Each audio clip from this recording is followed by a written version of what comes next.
اعوذ باللہ من الشیطان الرجیم۔ میں اللہ کی پناہ مانگتا ہوں مردود شیطان سے۔ بسم اللہ الرحمن الرحیم۔ شروع اللہ کے نام سے جو بڑا مہربان نہایت رحم والا ہے۔ اذ قال اللہ یا عیسی انی متوفیک ورافعک الی ومطہرک من الذین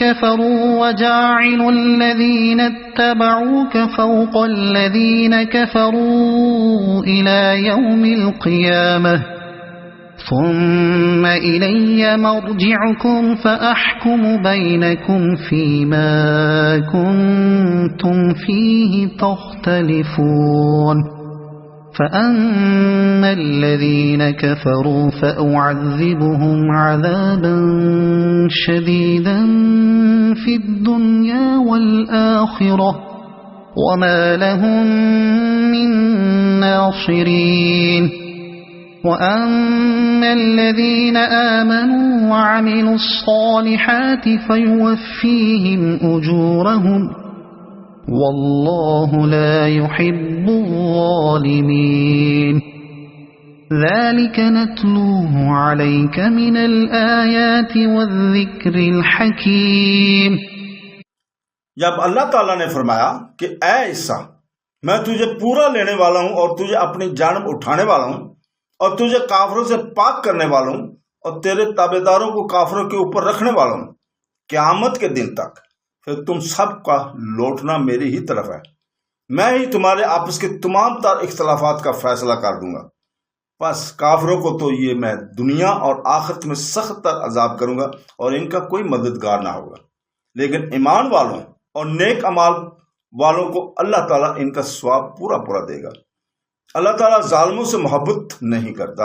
یہ جسے ہم تیرے سامنے پڑھ رہے ہیں آیتیں ہیں اور حکمت والی نصیحتیں ہیں۔ آیت نمبر 55 سے 58 تک سورہ ال عمران کی۔ قتادہ رحمۃ اللہ علیہ وغیرہ بعض مفسرین تو فرماتے ہیں مطلب یہ ہے کہ میں تجھے اپنی طرف اٹھا لوں گا، پھر اس کے بعد تجھے فوت کر دوں گا۔ ابن عباس رضی اللہ تعالیٰ فرماتے ہیں کہ یعنی میں تجھے مارنے والا ہوں۔ واہ بن منبع رحمۃ اللہ علیہ فرماتے ہیں کہ اللہ تعالیٰ نے آپ کو اٹھاتے وقت دن کے شروع میں 3 ساعت تک فوت کر دیا تھا۔ ابن اسحاق رحمۃ اللہ علیہ کہتے ہیں نصارہ کا خیال ہے کہ اللہ تعالیٰ نے آپ کو 7 ساعت تک فوت رکھا پھر زندہ کر دیا۔ واب رحمۃ اللہ علیہ فرماتے ہیں 3 دن تک موت کے بعد پھر زندہ کر کے اٹھا لیا۔ مطلب وراق رحمۃ اللہ علیہ فرماتے ہیں کہ یعنی میں تجھے دنیا میں پورا پورا دینے والا ہوں، یہاں وفات موت مراد نہیں۔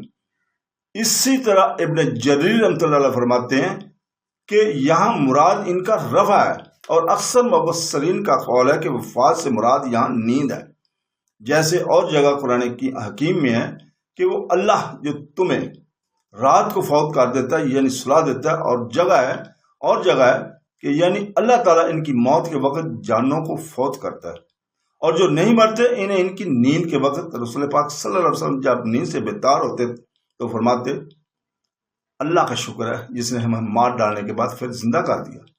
ایک اور جگہ اللہ تعالیٰ ارشاد فرماتا ہے پڑھو، جہاں فرمایا گیا ان کی کفر کی وجہ سے اور حضرت مریم پر بہتان عظیم باندھ لینے کی بنا پر اس بحث کو وہ کہتے ہیں ہم نے مسیح عیسیٰ بن مریم رسول اللہ کو قتل کر دیا، حالانکہ نہ قتل کیا ہے اور نہ سلیب دی، لیکن ان کا شبہ ڈال دیا کہ ضمیر کے مرجع حضرت عیسیٰ علیہ السلام ہے، یعنی تمام اہل کتاب حضرت عیسیٰ علیہ السلام پر ایمان لائیں گے، جبکہ قیامت سے پہلے زمین پر اتریں گے۔ اس کا تفصیلی بیان عنقریب آ رہا ہے انشاءاللہ تعالی۔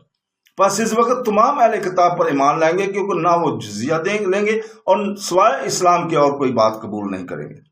ابن ابی حاتم میں حضرت حسن رحمۃ اللہ علیہ سے تفسیر مروی ہے کہ ان پر نیند ڈالے گی، اور نیند کی حالت میں ہی اللہ تعالیٰ نے ان اٹھا لیا۔ حضرت حسن رحمۃ اللہ علیہ فرماتے کہ رسول پاک صلی اللہ علیہ وسلم نے یہودیوں سے فرمایا کہ حضرت عیسیٰ مرے نہیں، وہ تمہاری طرف قیامت سے پہلے لوٹنے والے ہیں۔ پھر فرماتے ہیں کہ تجھے اپنی طرف اٹھا کر کافروں کی گرفت سے آزاد کرنے والا ہوں اور تمہارے تابع داروں کو کافروں پر غالب رکھنے والا ہوں۔ قیامت تک چنانچہ ایسا ہی ہوا۔ جب اللہ تعالیٰ نے حضرت عیسیٰ علیہ السلام کو آسمان پر چڑھا لیا تو ان کے بعد ان کے ساتھیوں کے کئی فریق ہو گئے۔ ایک فرقہ تو آپ کی بعثت پر ایمان رکھنے والا تھا کہ آپ اللہ کے بندے اور اس کے رسول ہیں اور اس کی ایک بندی کے لڑکے ہیں۔ بعض وہ تھے جنہوں نے غلو سے کام لیا اور بڑھ گئے اور آپ کو اللہ کا بیٹا کہنے لگے، اوروں نے آپ کو اللہ کہا، دوسرے تین میں ایک آپ کو بتلایا۔ اللہ تعالیٰ نے کیا ان عقائد کا ذکر قرآن مجید میں فرماتا ہے، پھر ان کی تردید بھی کر دی ہے۔ 300 سال تک یہ اسی طرح رہے۔ پھر یونان کے بادشاہوں سے ایک بادشاہ جو بڑا فیلسوف تھا جس کا نام استفلین تھا، کہا جاتا ہے کہ صرف اس دین کو پگاڑنے کے لیے منافقانہ انداز سے اس دین میں داخل ہوا یا جہالت سے داخل ہوا ہو، بہر صورت اس نے دین مسیح کو بالکل بدل کر ڈالا اور بڑی تعریف اور تفسیر کی اس دین میں اور کمی زیادتی بھی کر ڈالی۔ بہت سے قانون ایجاد کیے اور امانت کبریٰ بھی اسی کی ایجاد ہے جو دراصل کمینہ پان کی خیانت ہے۔ اسی نے اپنے زمانے میں سور کو حلال کیا۔ اس کے حکم سے عیسائی مشرق کی طرف نمازیں پڑھنے لگے۔ اسی نے گرجاؤں اور کلیسائیوں میں عبادت خانوں اور خانقاہوں میں تصویریں بنوائی اور اپنے ایک گناہ کے بعد 10 روزے میں بڑھوا دی۔ غرض اس کے زمانے سے دین مسیح دین نہ رہا بلکہ دین استفلین ہو گیا۔ اس نے ظاہری رونق تو خوب دی، 12,000 سے زائد تو عبادت گاہیں بنوا دی اور ایک شہر اپنے نام سے بسایا، ملکیہ۔ گروہ نے اس کی تمام باتیں مان لیں، لیکن باوجود ان سب سیاہ کاریوں کے یہودی ان کے ہاتھ تلے رہے۔ دراصل نسبتاً حق سے زیادہ قریب یہی تھے، گو فی الوقت سارے کے سارے کفار تھے اللہ کے ان پر پھٹکار ہو، جب کہ ہمارے نبی حضور پاک صلی اللہ علیہ وسلم اللہ تعالیٰ نے اپنا برگزیدہ رسول بنا کر دنیا میں بھیجا، تو آپ پر جو لوگ ایمان لائے ان کا ایمان اللہ کی ذات پر بھی تھا، اس کے فرشتوں پر بھی تھا، اس کی کتابوں پر بھی تھا اور اس کے تمام رسولوں پر بھی تھا۔ بس حقیقت میں نبیوں کے سچے تابع فرمان یہی لوگ تھے، یعنی امت محمد صلی اللہ علیہ وسلم، اس لیے کہ یہ بنی امی عربی خاتم الرسول سید اولاد آدم علیہ السلام کے ماننے والے تھے اور حضور صلی اللہ علیہ وسلم کے تعلیم برحق تعلیم کو سچا ماننے کی تھی۔